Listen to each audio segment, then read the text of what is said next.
Hello, in this video, I'll explain how cosine similarity works and why is it important for recommendations like those on Spotify and Netflix. I'll also compare it with another method, Euclidean distance, to see how they differ in finding similarities.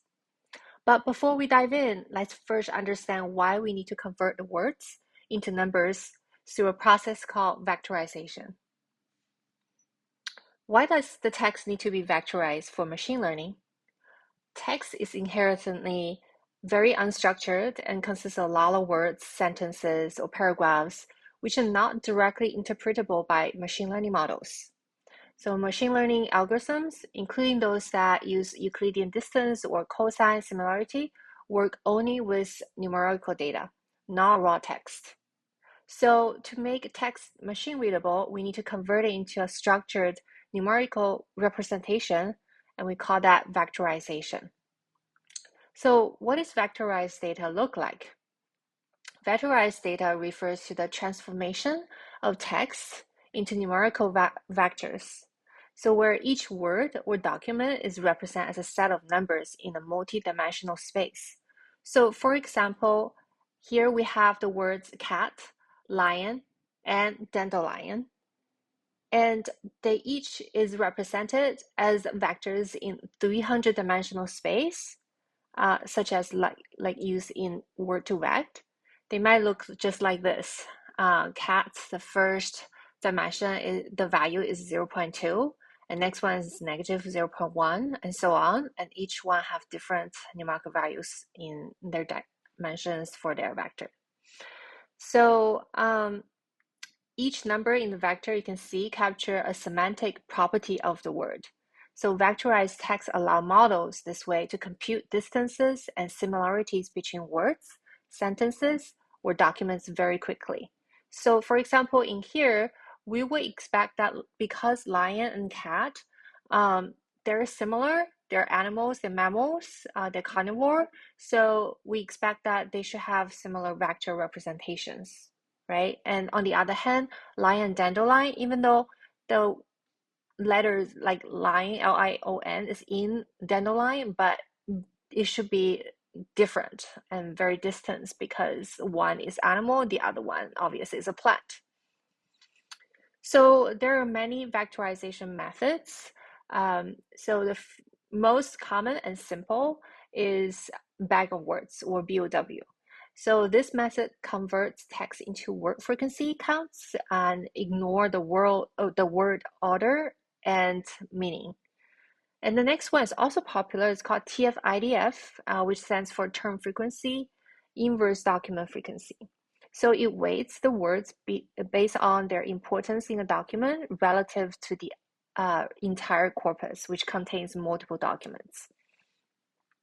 So the next one is word2vec, is another improvement to the previous two. It generates word embeddings using SIBO or continuous bag of words or skipgram. It captures semantic relationship between the words. GloV stands for Global Vectors for Word Representation.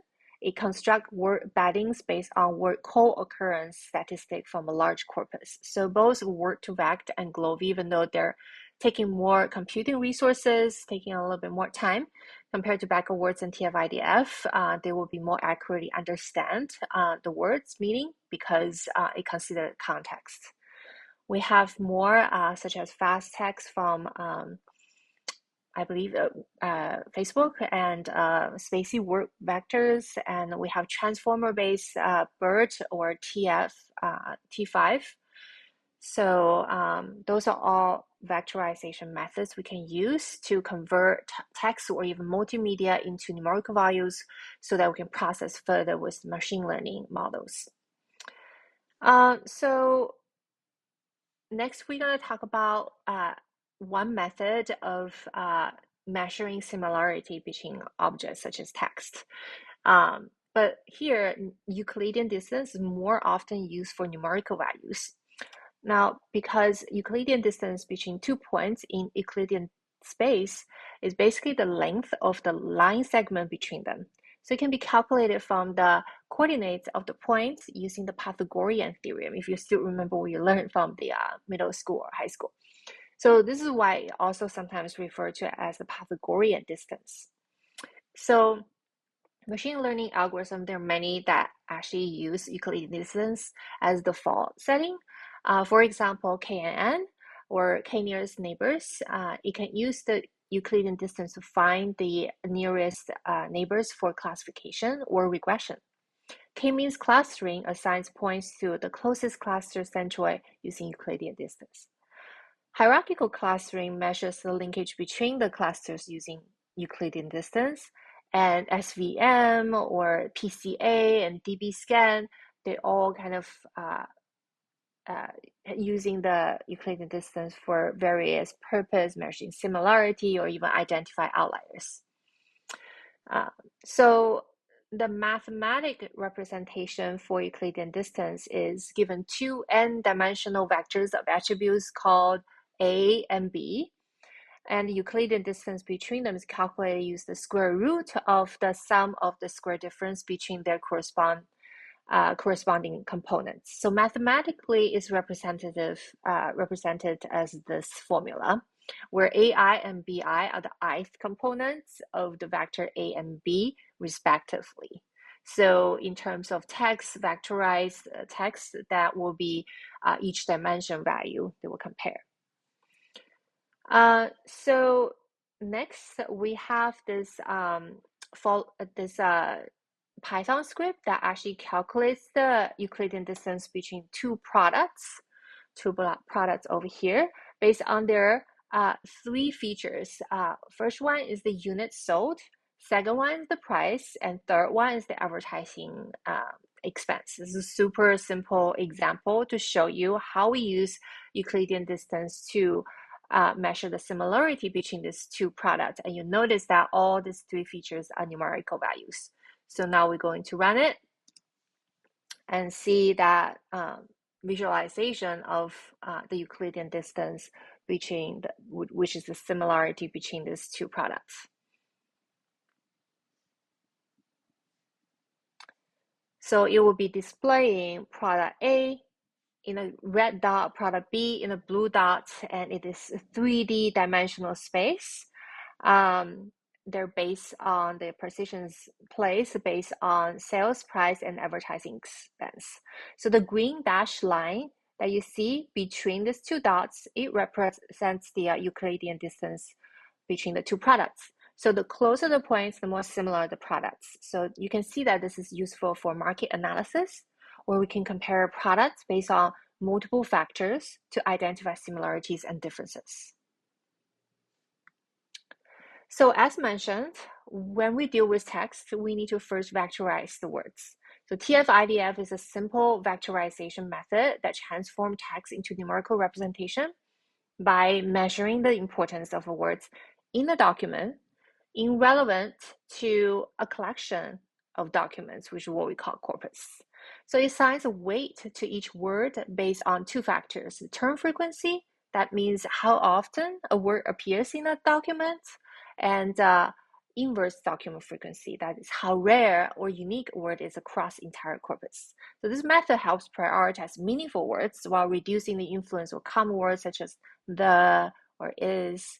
So TF-IDF is widely used for information retrieval, in text classification, in keyword extraction, because it simply can efficiently represent the documents without needing deep semantic understanding like other vectorization methods like word2vec or GloVe.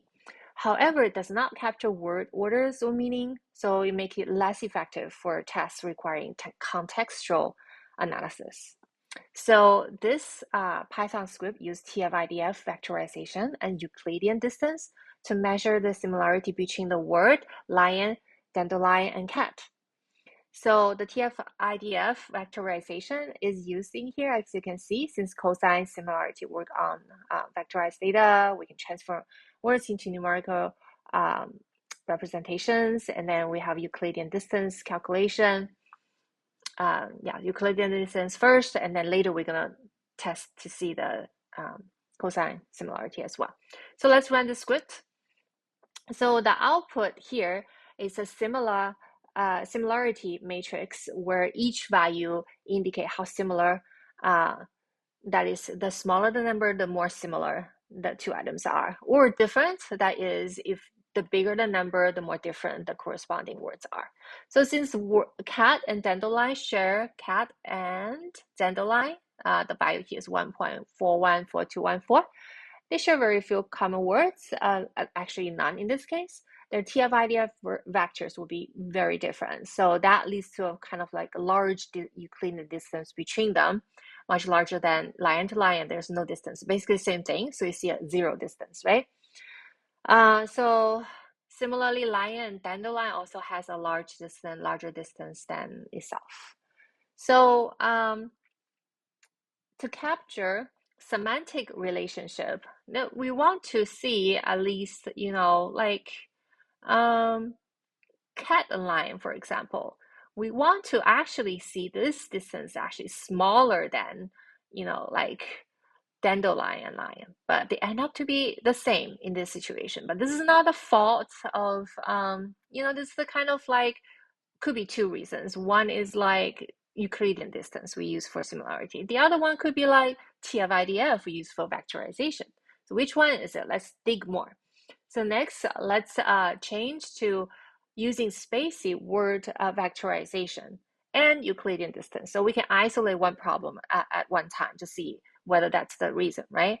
So in this case, if we suspect that TF-IDF vectorization is the problem, then we change that, replace it with the spacey. So let's run it. And so this is going to, because as you can see, I'm using the Google Colab. So this is going to import the medium-sized spacey library to our environment. That way we can run the following script. So in this script, we're going to use spacey imported library to vectorize the words. And then we're going to apply Euclidean distance. And we'll see what kind of outcome we have. Here we have this matrix results. Now here, the Euclidean distance did not create the correct prediction. Instead, it thinks dandelion is more similar to lion, which has 62 distance, then cat is to lion, which is 65, almost 66. So we can see that it's not just the TF-IDF that's the issue. The fact that Euclidean distance is not always the best metric for text similarity. It's sensitive to dimensionality of the vectors and can be influenced by irrelevant features. So next, let's look into an alternative for similarities, which is a different approach to find similarities, especially suitable for text. So cosine similarity between two vectors in a multi-dimensional space measures the cosine of the angle between the two vectors. It's computed using the dot product of the vectors divided by the product of their magnitudes. So this helps kind of normalize their length since it captures the direction similarity rather than the magnitude differences. So it's widely used in text and high dimensional data analysis. So there are many machine learning algorithm approach that use cosine similarity. To name a few: information retrieval and search engines. Search engines and document retrieval system rank results based on cosine similarity. And similarity is also used in text clustering, such as k-means with cosine distance, so where the vector magnitude doesn't matter, only direction. And it can be used in LSA to measure the document topic relationships, and it can use for recommender systems for collaborative filter, and to compute similarity between users or items based on cosine similarity. So this is what we're talking about, why it matters to Spotify and Netflix to recommend songs, playlists, and movies to users. And for topic modeling like LDA or NMF, they can use cosine similarity to measure closeness between topic distributions. And for document classification models such as naive Bayes, instead of using TF-IDF, they can use similarity, cosine similarity to compare text vectors. And for like semantic search and sentence embeddings, cosine similarities kind of preferred metrics for sentence document embeddings. So given two n-dimensional vectors of attributes A and B, the cosine similarity cos theta is represented using a dot product of the two vectors and the magnitude of them multiplied as the denominator. So that's their mathematic formula, and where the AI and BI again are the ith component of the vector A and B. And so next we have this Python script use kind of like vectorize the words cat, lion, and dandelion using TF-IDF.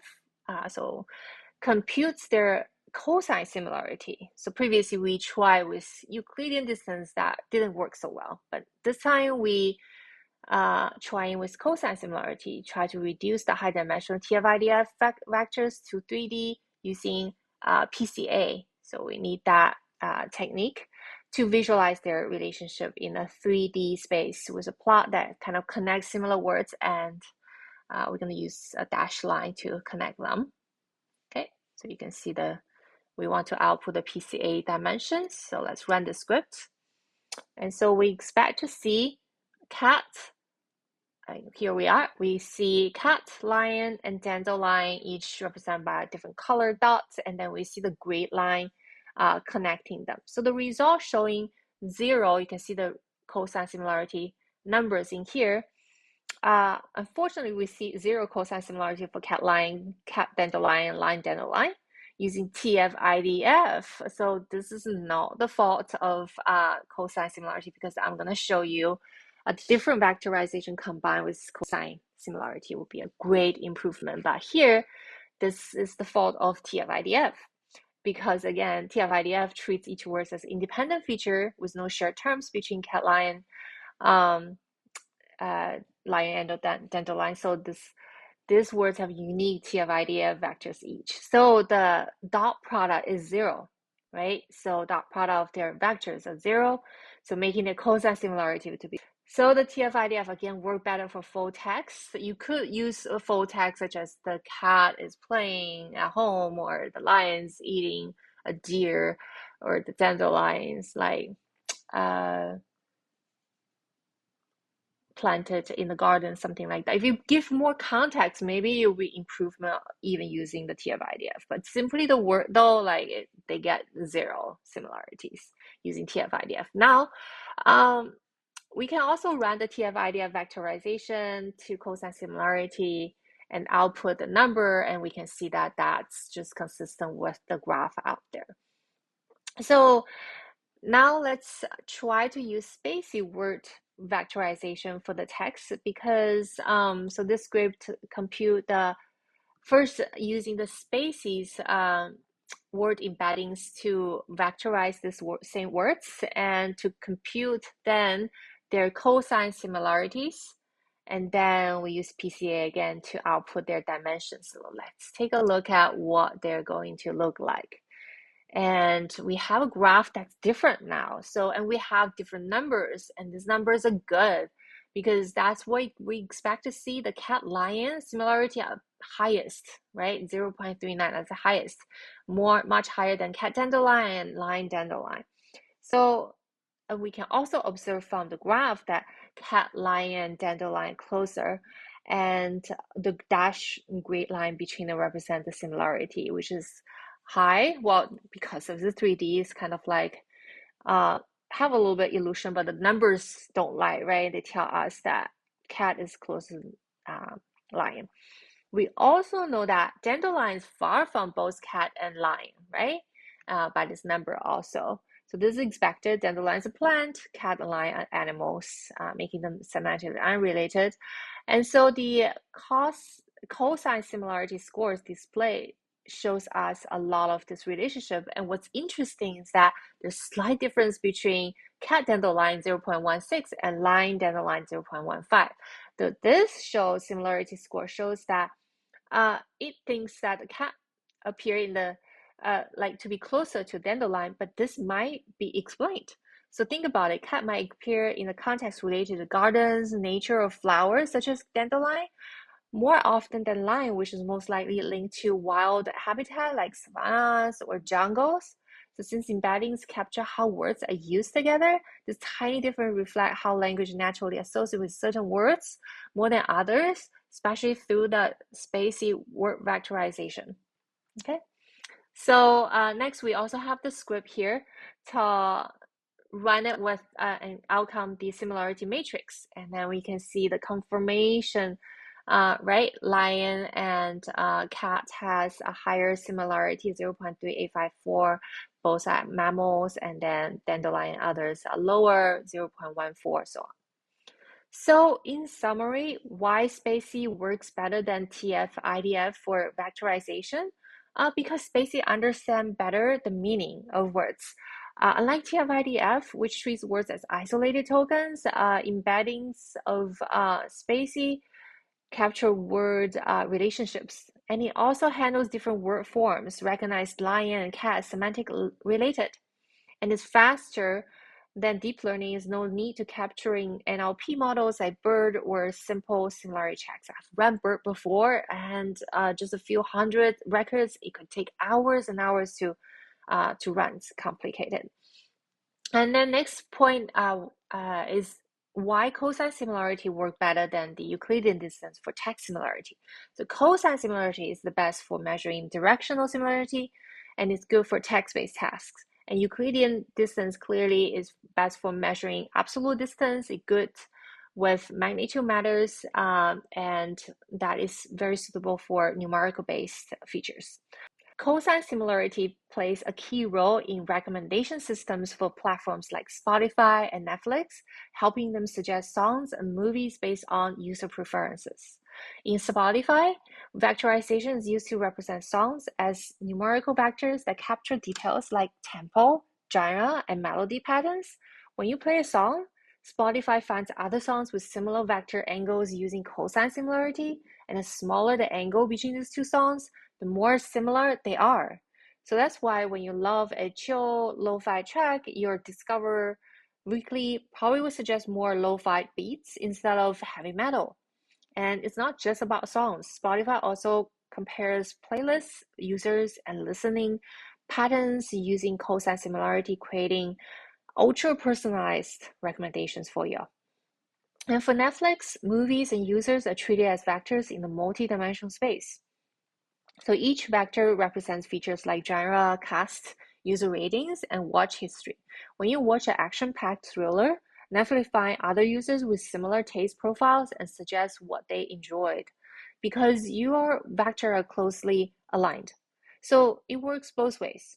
Movie themselves are compared using cosine similarity to find ones with matching themes and genres and keeping your recommendations fresh. Next time Spotify or Netflix nail the perfect song or movie recommendation, remember, it's all thanks to cosine similarity.